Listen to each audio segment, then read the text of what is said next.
ಕಷ್ಟಪಟ್ಟು ದುಡಿತೀರಿ, ಸಂಪಾದಿಸ್ತೀರಿ, ಖರ್ಚು ಕೂಡ ಮಾಡ್ತೀರಿ. 60 ವರ್ಷ ಆದ್ಮೇಲೆ ಹೀಗೆ ದುಡಿಯಕ್ಕಾಗತ್ತಾ? ಆವಾಗ ಹಣಕ್ಕೆ ಏನ್ ಮಾಡ್ತೀರಿ? ನಿವೃತ್ತಿಯ ನಂತರವೂ ಕೂಡ ಯಾರ ಬಳಿನೂ ಕೈ ಚಾಚಬಾರದು ಅಂದ್ರೆ, ಬದುಕು ಬೀದಿಗೆ ಬರಬಾರದು ಅಂತಂದ್ರೆ ಈಗಿನಿಂದನೇ ಹೂಡಿಕೆ ಮಾಡಬೇಕು. ಅದೇಗೆ, ಎಲ್ಲಿ ಹೂಡಿಕೆ ಮಾಡಬೇಕು, ಎಷ್ಟು ಹೂಡಿಕೆ ಮಾಡಬೇಕು, ನಾನು ಅದನ್ನು ಇವತ್ತು ಕಂಪ್ಲೀಟ್ ಆಗಿ ಹೇಳ್ತೀನಿ. ವಿಡಿಯೋ ನೋಡಿ. ನಮಸ್ಕಾರ, welcome to Indian Money YouTube channel. ನಾನು ಶೇಷಕೃಷ್ಣ ಭಟ್.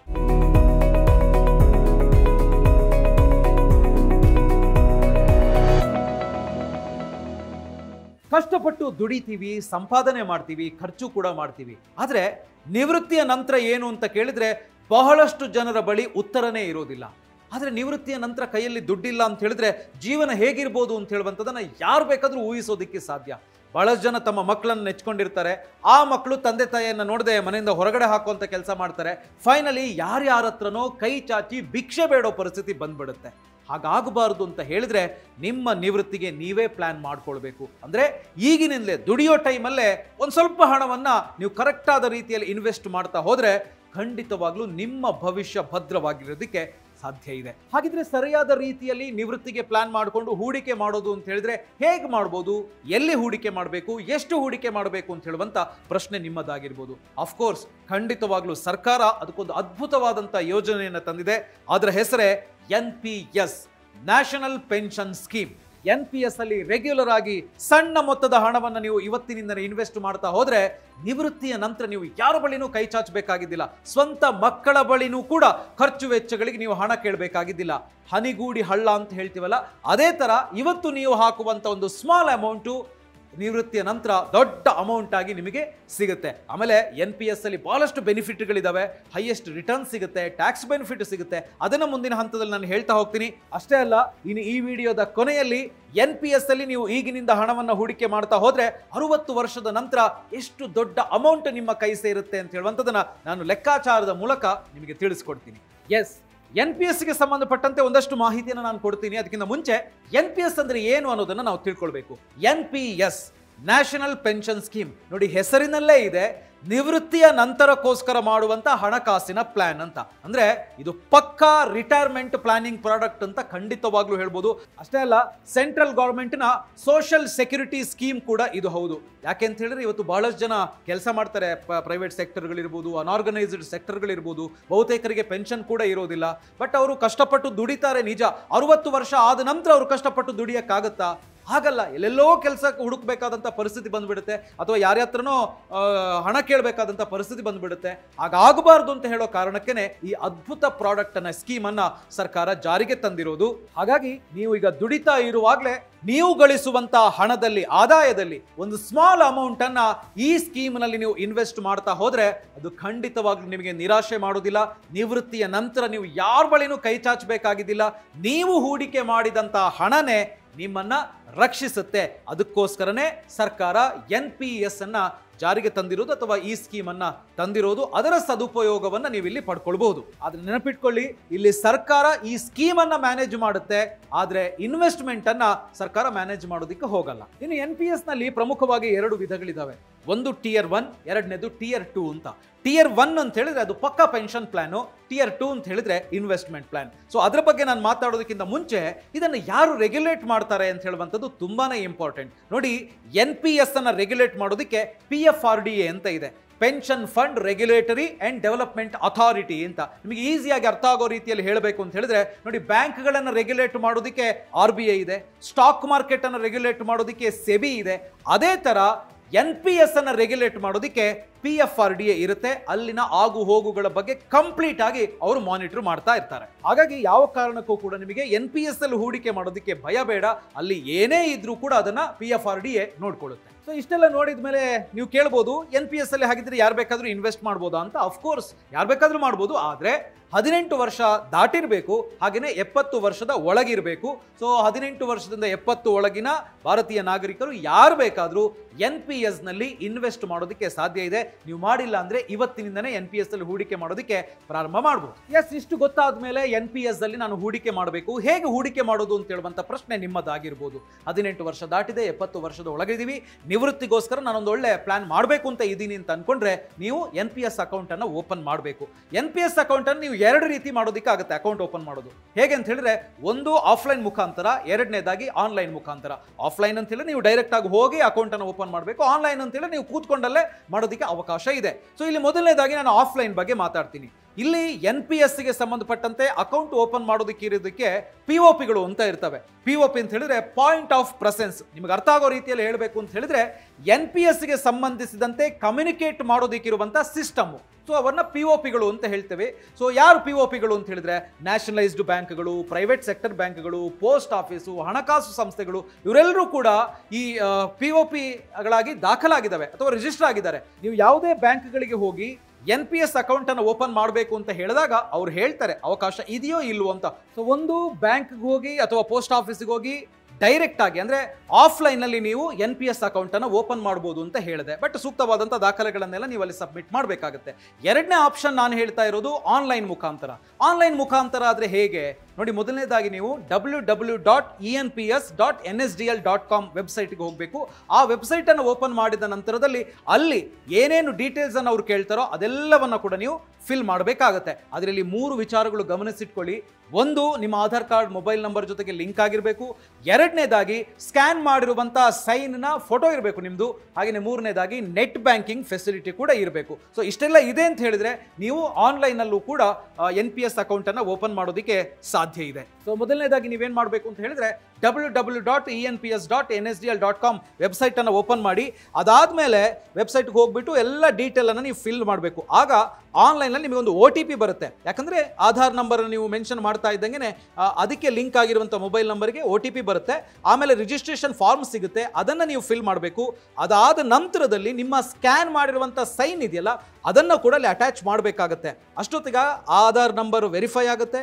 ಅದಾದ್ಮೇಲೆ ನಿಮ್ಮದೇ ಆದಂಥ ಒಂದು ಪ್ರ್ಯಾನ್ ಜನರೇಟ್ ಆಗುತ್ತೆ. ಹಾಗೆಯೇ ಫಿಸಿಕಲಿ ನಿಮ್ಮ ಮನೆಗೂ ಕೂಡ ಅದು ಬರುತ್ತೆ. ಆನ್ಲೈನಲ್ಲಿ ಎಲ್ಲ ಡೀಟೇಲ್ಸ್ ಅನ್ನ ಫಿಲ್ ಮಾಡಿದಂಥ ಸಂದರ್ಭದಲ್ಲಿ ನಿಮ್ಮ ಪ್ರ್ಯಾನ್ ಜನರೇಟ್ ಆಗುತ್ತೆ ಅಂತ ನಾನು ಹೇಳಿದೆ. ಬಹುತೇಕರಿಗೆ ಅನ್ನಿಸ್ಬೋದು ಏನಿದು ಪ್ರ್ಯಾನ್ ಅಂತ. ಪ್ರ್ಯಾನ್ ಅಂತ ಹೇಳಿದ್ರೆ ಪರ್ಮನೆಂಟ್ ರಿಟೈರ್ಮೆಂಟ್ ಅಕೌಂಟ್ ನಂಬರ್ ಅಂತ ಕರಿತೀವಿ. ನಿಮ್ಮ ಹೆಸರಿನಲ್ಲಿ NPS ಅಕೌಂಟ್ ಓಪನ್ ಆಗ್ತಾ ಇದ್ದಂಗೆ ನಿಮ್ಗೊಂದು ಅಕೌಂಟ್ ನಂಬರ್ ಅಂತೇಳಿ ಕೊಡ್ತಾರೆ. ಅದನ್ನ ಪ್ರ್ಯಾನ್ ಅಂತ ಹೇಳೋದು. ಈಗ ಪ್ಯಾನ್ ಅಂತ ಇದೆ, ಪರ್ಮನೆಂಟ್ ಅಕೌಂಟ್ ನಂಬರು, ಅಥವಾ ನೀವು ಯಾವುದೋ ಒಂದು ಬ್ಯಾಂಕ್ ಹೋಗ್ಬಿಟ್ಟು ಒಂದು ಅಕೌಂಟ್ ಓಪನ್ ಮಾಡಿದಾಗ ಅಕೌಂಟ್ ನಂಬರ್ ಅಂತ ಕೊಡ್ತಾರಲ್ಲ, ಅದೇ ತರ ನಿಮ್ಮ NPS ಅಕೌಂಟ್ಗೆ ಕೊಡುವಂತ ನಂಬರನ್ನ ಪ್ರ್ಯಾನ್ ಅಂತ ಕರಿತೀವಿ. ಪರ್ಮನೆಂಟ್ ರಿಟೈರ್ಮೆಂಟ್ ಅಕೌಂಟ್ ನಂಬರ್ ಅದೊಂದೇ ಇರುತ್ತೆ, ಯಾವ ಕಾರಣಕ್ಕೂ ಕೂಡ ಚೇಂಜ್ ಆಗಲ್ಲ. ಈ ಪ್ರ್ಯಾನ್ 12 ಡಿಜಿಟ್ಗಳಿರುವಂತ ನಂಬರು ಯೂನಿಕ್ ಆಗಿರುತ್ತೆ. ನಂತರದ ಟ್ರಾನ್ಸಾಕ್ಷನ್ ಅಲ್ಲಿ ನೀವು ಇದನ್ನ ಬಳಸಬೇಕಾಗುತ್ತೆ. ಸೊ NPS ಅಂತ ಹೇಳಿದ್ರೆ ಏನು ಅಂತ ಗೊತ್ತಾಯ್ತು. NPS ಅಲ್ಲಿ ಅಕೌಂಟ್ ಹೇಗೆ ಓಪನ್ ಮಾಡೋದು, ಆಫ್ಲೈನ್ ಅಲ್ಲಿ ಹೆಂಗೆ, ಆನ್ಲೈನ್ ಅಲ್ಲಿ ಹೆಂಗೆ ಅಂತ ಹೇಳಿ ಗೊತ್ತಾಯ್ತು. ಅಕೌಂಟ್ ಓಪನ್ ಮಾಡ್ತಾ ಇದ್ದಂಗೆ ನಿಮ್ಮ ಹೆಸರಿನಲ್ಲಿ ಒಂದು PRAN permanent retirement account number ಕೂಡ ಜನರೇಟ್ ಆಯ್ತು. ಇಷ್ಟ ಆದ್ಮೇಲೆ ಇನ್ವೆಸ್ಟ್ಮೆಂಟ್ ಎಷ್ಟು ಇನ್ವೆಸ್ಟ್ ಮಾಡಬೇಕಪ್ಪ ಅಂತ ಹೇಳುವಂತ ಪ್ರಶ್ನೆ ನಿಮ್ಮದಾಗಿರ್ಬೋದು. ಮಿನಿಮಮ್ ಎಷ್ಟು, ಮ್ಯಾಕ್ಸಿಮಮ್ ಎಷ್ಟು ಅಂತ ನೋಡಿ. ಮಿನಿಮಮ್ ಅಂತ ಹೇಳಿ ಬಂದಾಗ Tier 1 ನಲ್ಲಿ ಅದು ಮ್ಯಾಂಡೇಟರಿ ಆಗಿರೋದ್ರಿಂದ ನೀವು ಇನಿಷಿಯಲಿ 500 ರೂಪಾಯಿ ಕೊಡ್ಬೋದು. ಬಟ್ ವರ್ಷಕ್ಕೆ 1000 ರೂಪಾಯಿ ನೀವು ಪೇ ಮಾಡಲೇಬೇಕಾಗತ್ತೆ. ಒಂದೊಮ್ಮೆ ಒಂದಷ್ಟು ವರ್ಷಗಳ ಕಾಲ ನೀವು ಕಟ್ಟಲಿಲ್ಲ ಅಥವಾ 1-2 ವರ್ಷ ಸ್ಕಿಪ್ ಮಾಡಿದ್ರಿ ಅಂತ ಹೇಳಿದ್ರೆ ಫ್ರೀಸ್ ಆಗುವಂತ ಚಾನ್ಸಸ್ ಇರುತ್ತೆ. ನಿಮ್ಮ ಅಕೌಂಟು ಫ್ರೀಸ್ ಆದ್ಮೇಲೆ ಮತ್ತೆ ನೀವು ಇನ್ವೆಸ್ಟ್ಮೆಂಟ್ ಅನ್ನ ಕಂಟಿನ್ಯೂ ಮಾಡಬೇಕು ಅಂತ ಹೇಳಿದ್ರೆ ಸರ್ಟನ್ ಫೈನ್ ಕಟ್ಟಬೇಕು. ಅಷ್ಟೇ ಅಲ್ಲದೆ ಮೊದಲನೇ ಅಮೌಂಟ್ ಅನ್ನು ಕೂಡ ನೀವು ಕಟ್ಟಬೇಕಾಗುತ್ತೆ. ಅದಾದ್ಮೇಲೆ ನೀವು ಇನ್ವೆಸ್ಟ್ಮೆಂಟ್ ಅನ್ನ ಕಂಟಿನ್ಯೂ ಮಾಡಬಹುದು. ಇನ್ನು ಮ್ಯಾಕ್ಸಿಮಮ್ ಎಷ್ಟು ಅಂತ ಹೇಳಿದ್ರೆ, ಮ್ಯಾಕ್ಸಿಮಮ್ ಅಂತ ಹೇಳಿದ್ರೆ 1.5 ಲಕ್ಷನೋ 2 ಲಕ್ಷ ನೀವು ವರ್ಷಕ್ಕೆ ಕಟ್ಬೋದು. 2 ಲಕ್ಷದವರೆಗೆ ನಿಮಗೆ ಟ್ಯಾಕ್ಸ್ ಬೆನಿಫಿಟ್ ಕೂಡ ಸಿಗುತ್ತೆ Tier 1 ಅಲ್ಲಿ. Tier 2 ಅಂತ ಹೇಳಿ ಬಂದ್ರೆ ಅದು ಇನ್ವೆಸ್ಟ್ಮೆಂಟ್ ಪ್ಲಾನ್ ಆಗಿರೋದ್ರಿಂದ ಅದರಲ್ಲಿ ನೀವು ಮ್ಯಾಕ್ಸಿಮಮ್ ಎಷ್ಟು ಬೇಕಾದ್ರೂ ಕಟ್ಬೋದು. ನಿಮ್ಮ ರಿಟೈರ್ಮೆಂಟ್ಗೆ ಎಷ್ಟು ಬೇಕೋ ಅಷ್ಟನ್ನು ನೀವು ಕಟ್ಬೋದು. ಬಟ್ ಅಲ್ಲಿ ಟ್ಯಾಕ್ಸ್ ಬೆನಿಫಿಟ್ ಇಲ್ಲ. ಅದ್ರ ಬಗ್ಗೆ ನಾನು ಮುಂದೆ ಎಕ್ಸ್ಪ್ಲೇನ್ ಮಾಡ್ತೀನಿ. ಸೊ ಇಷ್ಟು ಹೇಳಿದ ನಂತರ ನೀವು ಇನ್ವೆಸ್ಟ್ಮೆಂಟ್ ಅನ್ನ ಸ್ಟಾರ್ಟ್ ಮಾಡ್ತೀರಿ. ಎಸ್, ನಾನು NPS ಅಲ್ಲಿ ಹಣ ಹಾಕ್ತಾ ಹೋಗ್ತೀನಿ. 1,000ನೋ 5,000ನೋ 10,000ನೋ ವರ್ಷಕ್ಕೆ ನಾನು ಕಟ್ತಾ ಹೋಗ್ತೀನಿ. ನನ್ನ ರಿಟೈರ್ಮೆಂಟ್ಗೆ ಬೇಕಾದಂಥ ಪ್ಲಾನ್ ಅನ್ನ ನಾನು ಮಾಡ್ಕೊಳ್ತೀನಿ ಅಂತೇಳಿ ನೀವು ಹೊರಡ್ತೀರಿ. ಸೊ NPS ಅಲ್ಲಿ ಅಕೌಂಟ್ ಓಪನ್ ಮಾಡಾಯ್ತು, ಪ್ಲಾನ್ ಜನರೇಟ್ ಆಯ್ತು, ಇನ್ವೆಸ್ಟ್ಮೆಂಟ್ ಕೂಡ ನೀವು ಸ್ಟಾರ್ಟ್ ಮಾಡಿದ್ರಿ. ಈಗ ನಿಮ್ಗೊಂದು ಡೌಟ್ ಬರ್ಬೋದು, NPS ಇಂದ ನನಗೆ ಏನೇನು ಬೆನಿಫಿಟ್ ಸಿಗುತ್ತೆ ಅಂತ. ನೋಡಿ, ಬೆನಿಫಿಟ್ಸ್ ಬಗ್ಗೆ ಮಾತನಾಡಿದಾಗ ಮೊದಲನೇದು ಹೈಯರ್ ಲಾಂಗ್ ಟರ್ಮ್ ರಿಟರ್ನ್ಸ್. ನಿಮಗೆ ಎಲ್ಲೂ ಕೂಡ ಇಲ್ಲದೆ ಇರುವಂತ ರಿಟರ್ನ್ಸ್ ಇಲ್ಲಿ ಸಿಗುತ್ತೆ ಅಂತ. ಯಾಕೆಂತ ಹೇಳಿ ನೀವು ಸಣ್ಣ ಮೊತ್ತದ ಹಣವನ್ನ ವರ್ಷ ವರ್ಷ ಇನ್ವೆಸ್ಟ್ ಮಾಡ್ತಾ ಹೋಗ್ತೀರಿ. ಬಟ್ ನೀವು ನಿವೃತ್ತಿ ಆಗುವಂತ ಸಂದರ್ಭದಲ್ಲಿ 60 ವರ್ಷ ಆದ್ಮೇಲೆ ಒಂದು ದೊಡ್ಡ ಅಮೌಂಟ್ ನಿಮ್ಮ ಕೈ ಸೇರೋದಂತೂ ಗ್ಯಾರಂಟಿ. ಅದನ್ನು ನೀವು ಲಮ್ಸಮ್ ಆಗಿ ವಿಡ್ರಾ ಮಾಡೋದಕ್ಕೆ ಆಪ್ಷನ್ ಇದೆ, ಅಲ್ಲಿ ರಿಸ್ಟ್ರಿಕ್ಷನ್ಸ್ ಇದೆ, ಅದನ್ನು ಹೇಳ್ತೀನಿ ನಾನು ಮುಂದೆ. ಅದರ ಜೊತೆಗೆ ನೀವು ಆನ್ವಿಟಿಯನ್ನು ಬೈ ಮಾಡಬೇಕಾಗತ್ತೆ. ತಿಂಗಳು ಪೆನ್ಷನ್ ಮುಖಾಂತರ ಹಣ ಬರುವ ಥರವೂ ಕೂಡ ಮಾಡ್ಕೊಳ್ಬೋದು. ರಿಟೈರ್ಮೆಂಟ್ಗೆ ಹೇಳಿ ಮಾಡಿಸಿದಂಥ ಪ್ಲಾನ್ ಇದೊಂದು ದೊಡ್ಡ ಬೆನಿಫಿಟ್ಟು. ಎರಡನೇದಾಗಿ ಸೇಫು. ನಿಮಗಿದು ಗೌರ್ಮೆಂಟ್ನ ಸ್ಕೀಮ್ ಆಗಿರೋದ್ರಿಂದ ಯಾವ ಥರದ ಭಯವೂ ಬೇಡ. ಎಲ್ಲಿ ಬಾಗಿಲು ಮುಚ್ಕೊಂಡು ಹೋಗ್ತಾರಪ್ಪ, ಎಲ್ಲಿ ನಾವು ಹಾಕಿದ ಹಣ ರಿಟೈರ್ಮೆಂಟ್ ಟೈಮಲ್ಲಿ ನಮಗೆ ಸಿಗೋದಿಲ್ಲಪ್ಪ, ಈ ಥರದ ಭಯ ಆತಂಕ ನಿಮಗೆ ಬೇಕಾಗಿರೋದಿಲ್ಲ. ಇದು ಎರಡನೇ ಬೆನಿಫಿಟ್ಟು. ಮೂರನೇದು tax benefit. So tax benefit ಅಂತ ಹೇಳಿ ಬಂದಾಗ Tier 1 ನಲ್ಲಿ ನಾನು ಹೇಳ್ತಾ ಇರೋದು ನಿಮಗೆ 2 ಲಕ್ಷದವರೆಗೆ ಟ್ಯಾಕ್ಸ್ ಬೆನಿಫಿಟ್ ರಿಬೇಟ್ ಸಿಗುತ್ತೆ. ಹೇಗೆ ನೋಡಿ, ನೀವು NPS ಅಲ್ಲಿ ಹೂಡಿಕೆ ಮಾಡುವಂಥ ಹಣ ಇದೆಯಲ್ಲ ಅದಕ್ಕೆ ಟ್ಯಾಕ್ಸ್ ಇರೋದಿಲ್ಲ. ಅದಾದಮೇಲೆ ನಿಮ್ಮ ಹಣ ಅಲ್ಲಿ ಒಂದು ದೊಡ್ಡ ಕಾರ್ಪಸ್ ಅಥವಾ ಒಂದು ತುಂಬ ದೊಡ್ಡ ಮೊತ್ತದ ಹಣ ಅಲ್ಲಿ ಬಿಲ್ಡ್ ಆಗಿರುತ್ತಲ್ಲ ಅದಕ್ಕೂ ಕೂಡ ನೀವು ಟ್ಯಾಕ್ಸ್ ಕಟ್ಟಬೇಕಾಗಿದ್ದಿಲ್ಲ. ಅದನ್ನು ವಿಡ್ರಾ ಮಾಡುವಂಥ ಸಂದರ್ಭದಲ್ಲೂ ಕೂಡ ನೀವು ಟ್ಯಾಕ್ಸ್ ಕಟ್ಟಬೇಕಾಗಿದ್ದಿಲ್ಲ. ಸೊ ಇಲ್ಲಿ 2 ಲಕ್ಷ ಹೇಗೆ ಬೆನಿಫಿಟ್ ಅಂತ ಕೇಳಿದ್ರೆ ಸೆಕ್ಷನ್ 80C ಅಡಿಯಲ್ಲಿ ನೀವು 1.5 ಲಕ್ಷ ರೂಪಾಯಿಯಷ್ಟು ಟ್ಯಾಕ್ಸ್ ರಿಬೇಟನ್ನು ಪಡ್ಕೊಳ್ಳಿಕ್ಕಾಗುತ್ತೆ.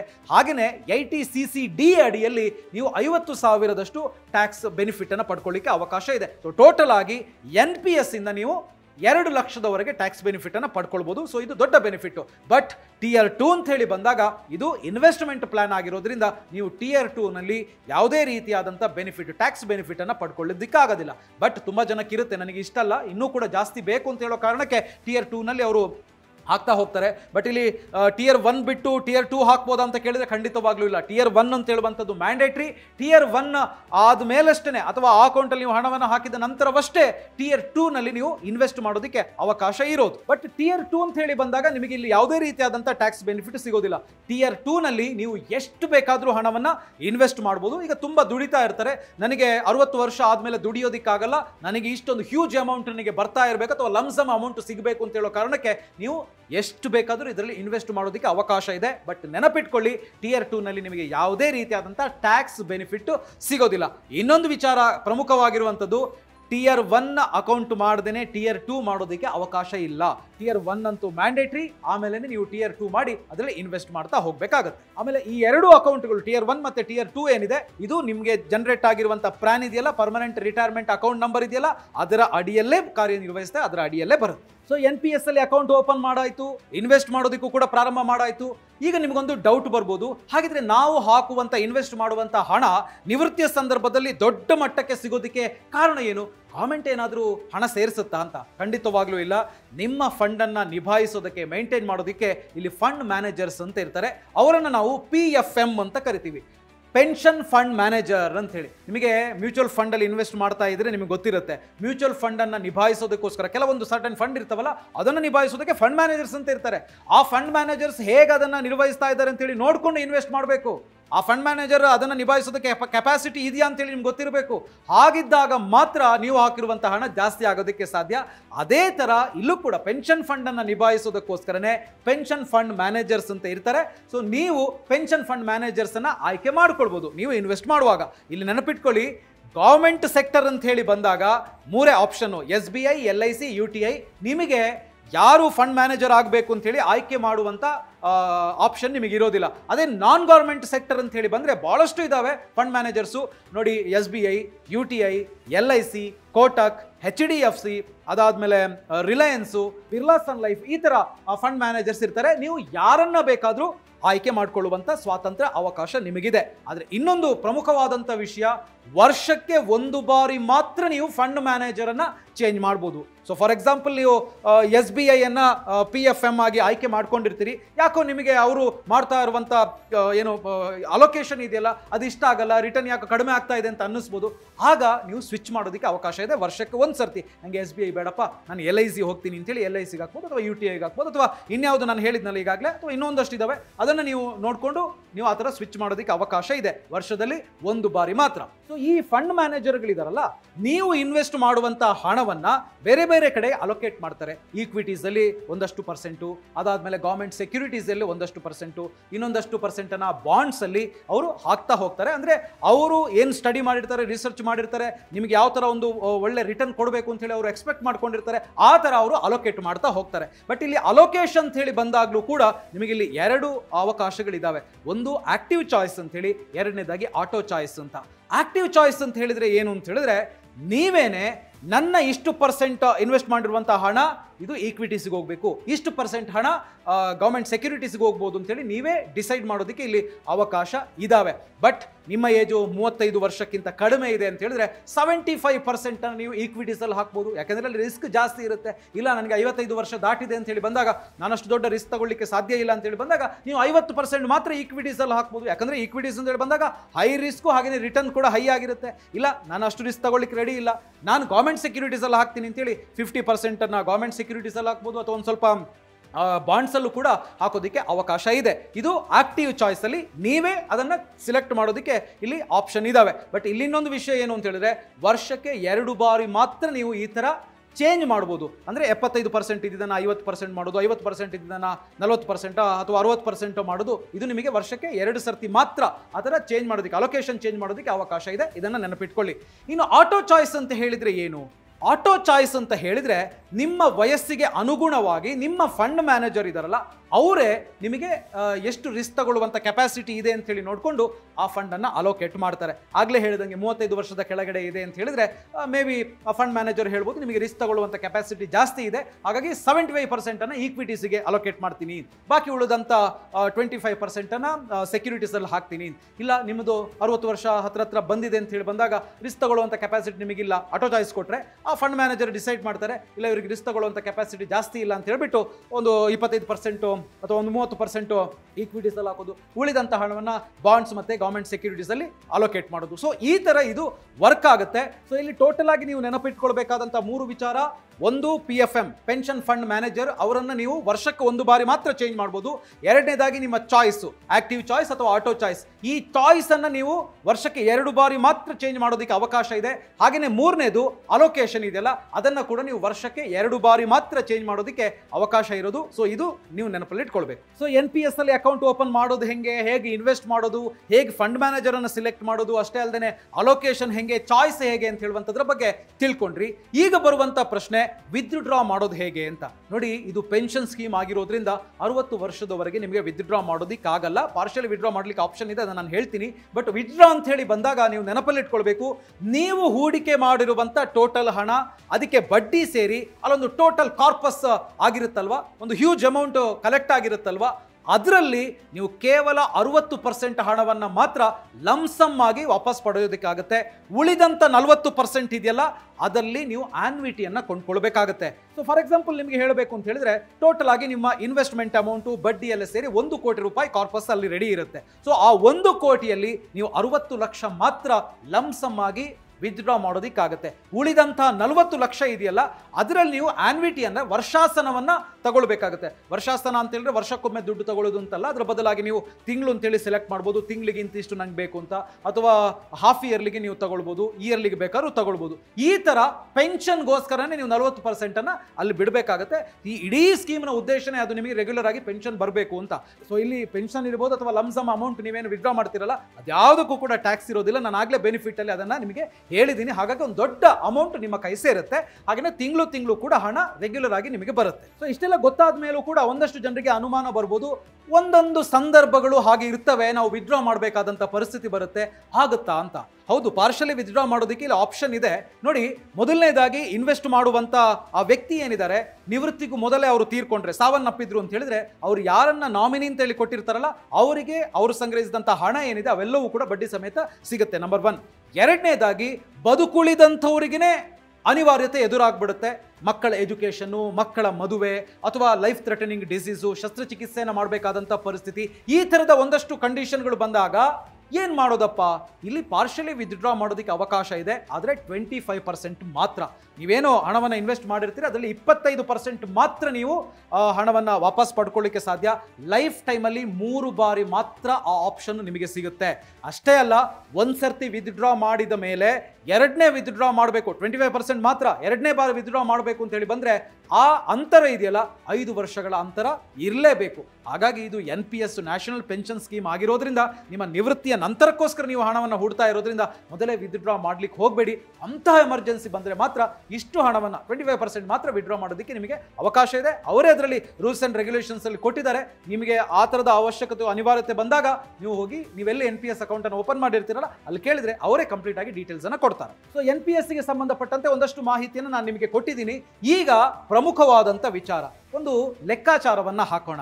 25 ವರ್ಷದಿಂದ ಒಬ್ಬ ವ್ಯಕ್ತಿ NPS ಅಲ್ಲಿ ಹಣವನ್ನು ತೊಡಗಿಸ್ತಾ ಹೋದರೆ ಆತನಿಗೆ 60 ವರ್ಷ ಅಂದರೆ ನಿವೃತ್ತಿ ಆಗುವಂಥ ಸಂದರ್ಭದಲ್ಲಿ ಎಷ್ಟು ಹಣ ಸಿಗುತ್ತೆ, ಅಥವಾ ಪ್ರತಿ ತಿಂಗಳು ಆತ ಎಷ್ಟು ಹಣವನ್ನು ಪೆನ್ಷನ್ ಮಾದರಿಯಲ್ಲಿ ಪಡ್ಕೊಳ್ಳೋದಕ್ಕೆ ಸಾಧ್ಯ ಅಂತ ಹೇಳುವಂಥದ್ದನ್ನು ಈಗ ನೋಡೋಣ.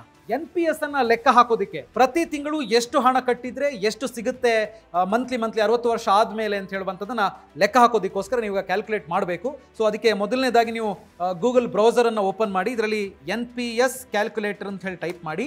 NPS ಕ್ಯಾಲ್ಕುಲೇಟರ್ ಓಪನ್ ಆಗುತ್ತೆ, ನೋಡ್ಬೋದು ಇಲ್ಲಿ ನೀವು ಪೆನ್ಷನ್ ಕ್ಯಾಲ್ಕುಲೇಟರ್ NPS ಟ್ರಸ್ಟ್ ಅಂತ ಇದೆ. ಸೊ ಇದನ್ನು ಕ್ಲಿಕ್ ಮಾಡಿ. ಸೊ ಇದು ಕ್ಲಿಕ್ ಮಾಡ್ತಾ ಇದ್ದಂಗೆ ಇನ್ನೊಂದು ಪೇಜ್ ಓಪನ್ ಆಗುತ್ತೆ.